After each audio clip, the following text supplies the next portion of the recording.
Welcome back to Movies Recapped. Today, we will recap the 2016 film, The Girl on the Train. Let's dive in.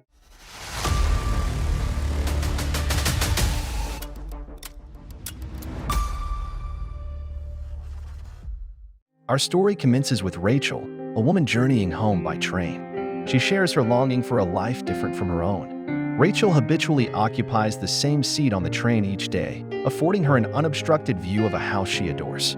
This house is inhabited by a blonde woman and her husband, who seem to lead an idyllic life filled with love.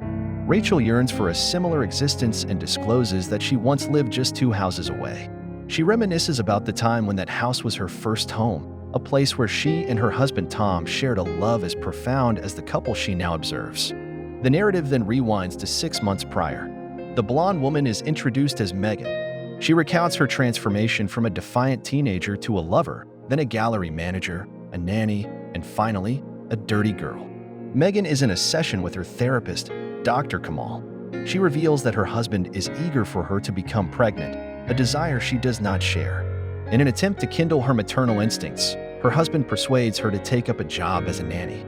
However, Megan admits that this strategy was unsuccessful and she remains uninterested in having a baby. Returning to the current timeline, a woman named Anna is giving her baby a bath. She expresses to her baby how much her husband adores her, recounting how he served her breakfast in bed and serenaded her with "Happy Birthday." The nanny, Megan, enters the scene to assist Anna with the baby. Megan answers a phone call, but the caller hangs up. As she folds the bedsheet, Megan informs Anna that she has accepted another job and will commence the following day. This news upsets Anna as she anticipates being alone the next day, but Megan departs regardless. Anna's husband, Tom, who is also Rachel's ex-husband, arrives home. He presents Anna with flowers and shares a kiss with her. Anna informs Tom that Rachel has called their landline 3 times, only to hang up each time. She requests that he speak to his ex-wife as she is growing concerned, to which Tom reassures her that everything will be all right. Aboard the train, Rachel observes Tom and his new family as they celebrate Anna's birthday. Upon reaching home, she browses through Tom's Facebook profile, taking in the joyful images of their life together. Overwhelmed, she resorts to alcohol and attempts to call Tom, but her friend Kathy intervenes, emptying the alcohol bottle into the sink. Kathy implores Rachel to cease contacting Tom and his family. Rachel has been residing with Kathy for 2 years following her divorce. A glance at her phone reveals numerous missed calls to Tom. As she prepares for bed, Rachel recalls a time when she and Tom sought medical assistance for IVF due to her fertility issues, but their efforts were unsuccessful. One day, during her routine train journey, Rachel gazes at the couple she idolizes, but this time, Megan is in the arms of another man. Rachel is crushed, feeling as if Megan has discarded her picture-perfect life.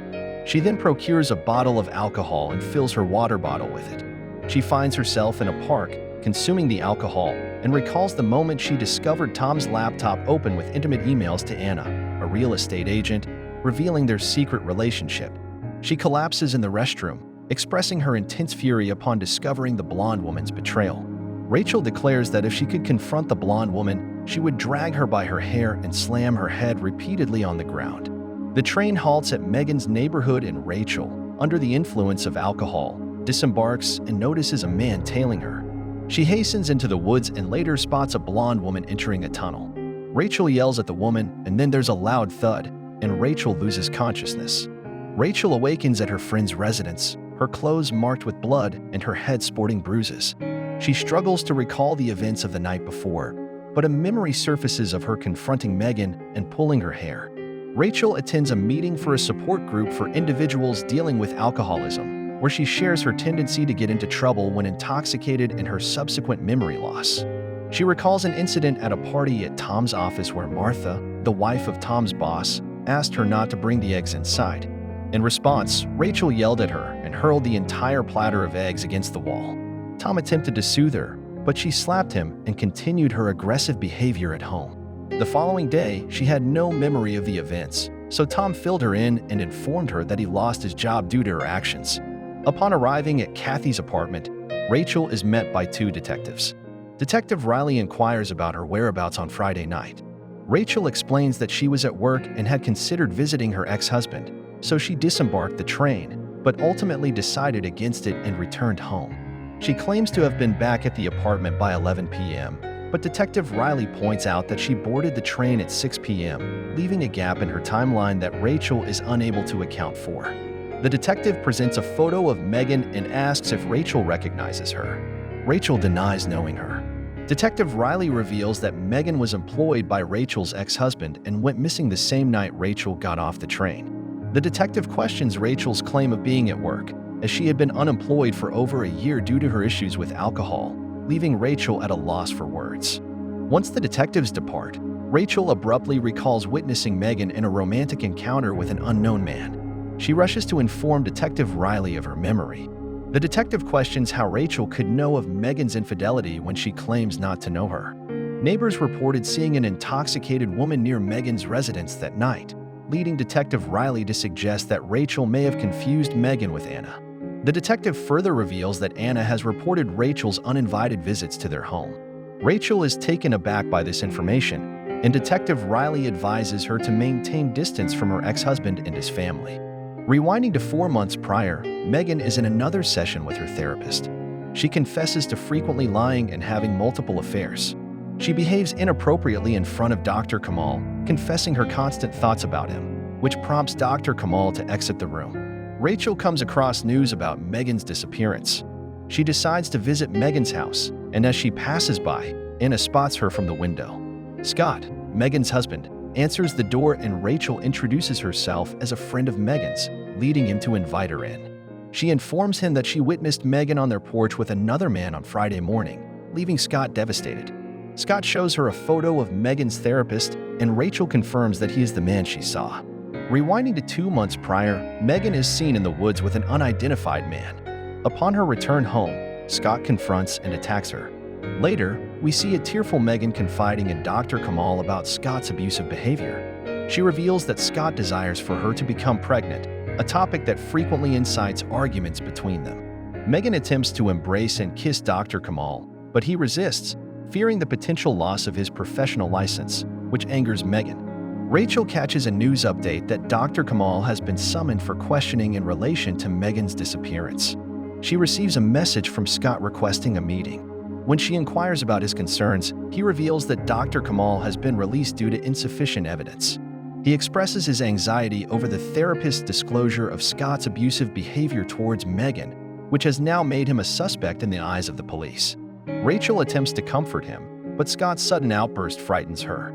Rachel seeks out Dr. Kamal, asking for his assistance in recovering her lost memories. She confides in him about her blackouts during her bouts of heavy drinking. When the therapist questions her about when she began drinking excessively, she admits it was when she was unable to conceive, leading her to break down in tears. Anna approaches the police to lodge a complaint about Rachel, who has been incessantly calling her husband. The detective informs her that all the calls are from an unidentified number and the content of their conversations remains unknown. Anna adds that Rachel has been frequenting Scott's residence, but Detective Riley assures her that she's aware and it doesn't contribute to any significant evidence. The detective then questions Anna, implying that her husband might be concealing something if he truly has no desire to maintain contact with his ex-wife. Upon returning home, Anna attempts to access her husband's laptop using various passwords, but to no avail. As Tom enters, she swiftly retreats to the couch. One evening, Scott pays a visit to Rachel's apartment. He expresses his uncertainty about where to go, given the presence of reporters in his yard. He shares that he learned from the detective that Megan is pregnant and had confided in her therapist, but not him. Scott reveals his longing for a family, but admits that he and Megan often argued about it due to her reluctance to have a baby. The narrative then rewinds to a month prior, with Megan visiting her therapist late at night. She admits that she became pregnant at 17 and deeply loved her baby. One day, while in the tub with the baby on her chest, she unintentionally fell asleep, resulting in the baby falling and drowning. Megan held herself responsible for the tragedy and her boyfriend subsequently left her. Overcome with emotion, she breaks down and embraces Dr. Kamal. On her train journey, Rachel catches sight of a news report announcing the discovery of Megan's body, with the case now being treated as a murder investigation. Anna confides in her husband about missing her days as the other woman and questions Tom if he took pleasure in his past infidelity with Rachel. Tom discourages her from bringing up Rachel. Anna mentions spotting Rachel at Scott's residence and speculates that perhaps Rachel was responsible for Megan's demise. Tom dismisses the idea, describing Rachel as a melancholic individual who poses no threat. Upon arriving home, Rachel is taken aback to find Scott inside. He reveals that Detective Riley informed him that neither he nor Megan's therapist is the father of Megan's child. He commands Rachel to sit, instilling fear in her. Scott also discloses that he discovered Rachel didn't actually know Megan. Rachel insists she was merely trying to help, but Scott, in his frustration, hurls his bottle against the wall. He questions her about her visits to Dr. Kamal, and before she can provide an explanation, Scott accosts her, branding her a liar. Rachel pleads for her life and Scott departs, leaving her alone. Rachel hurries to the police station to report Scott's assault. Detective Riley indicates her awareness of Scott's overnight stay at Rachel's apartment and suggests a possible affair between them as a motive for Megan's demise. Rachel denies this. The detective reminds her of her presence in the area on the night in question and the several unaccounted hours she couldn't explain. Rachel retorts that Scott was responsible for his wife's death, but Detective Riley refutes this, citing surveillance footage of Scott at a sports bar that night. The detective accuses Rachel of lying and demands to know what transpired. Rachel, unable to provide an answer, flees. The narrative flashes back to Friday morning, with Megan in tears at her home. Dr. Kamal comforts and embraces her. From her vantage point on the train, Rachel observes them sharing a kiss on the porch. Dr. Kamal reassures Megan that both she and her baby will be all right. Rachel later recalls the moment she witnessed Megan's infidelity and her intense desire to confront her physically. As she contemplates these memories, Rachel begins to suspect that she may have been the one who ended Megan's life, prompting her to depart from Kathy's apartment. On the train, Rachel encounters Martha, the wife of Tom's former boss, and decides to approach her. Rachel extends an apology for her past actions. Martha, puzzled, inquires about the reason for her apology. Rachel expresses remorse for her outburst and the incident with the eggs. She explains that she experienced a blackout and has no memory of the events, but Tom had filled her in and blamed her behavior for his job loss. Martha reassures her that she did nothing wrong. She had simply gotten drunk and Martha had escorted her to the guest bedroom to rest. Martha reveals that Tom was actually fired due to his inappropriate relationships with various colleagues at the office. This revelation leads Rachel to the realization that Tom had fabricated the stories about the party. She recalls how Tom had abandoned her on the street and realizes that it was Tom who shattered the mirror in their home. Anna attempts to unlock Tom's laptop without success.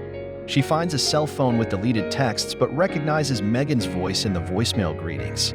As Tom wakes, she discards the phone. Meanwhile, Rachel recalls seeing Megan at the tunnel the night she was attacked by Tom. Rachel accuses Anna of knowing about Tom's infidelity, which Anna admits. Rachel warns Anna about Tom's role in Megan's death and urges her to leave him for her and her baby's safety, but Anna refuses. When Tom appears, Rachel confronts him about Megan's death. Tom denies it, but Anna reveals finding Megan's phone in his bag and questions him about his affair with Megan, leading to his confession. Amid their argument, Rachel tries to call 911, but Tom intercepts her and strikes her head with a glass, causing her to lose consciousness. In a flashback to a Friday night, Tom drives Megan into the woods. Megan tells Tom she's pregnant and he could be the father. He suggests she terminate the pregnancy, leading to an argument that ends with Tom fatally injuring Megan. Rachel, regaining consciousness, is blamed by Tom for Megan's death. In self-defense, Rachel stabs Tom with a corkscrew. Anna observes this and pushes the corkscrew deeper, causing Tom to stop breathing. The police arrive and question them. Both Rachel and Anna insist it was self-defense and affirm the truth of Rachel's claims about Megan. The film concludes with Rachel paying a visit to Megan's grave. She reflects on how their shared narrative has irrevocably linked her, Anna, and Megan. Aboard the train, she chooses a different seat, symbolizing her newfound outlook on life.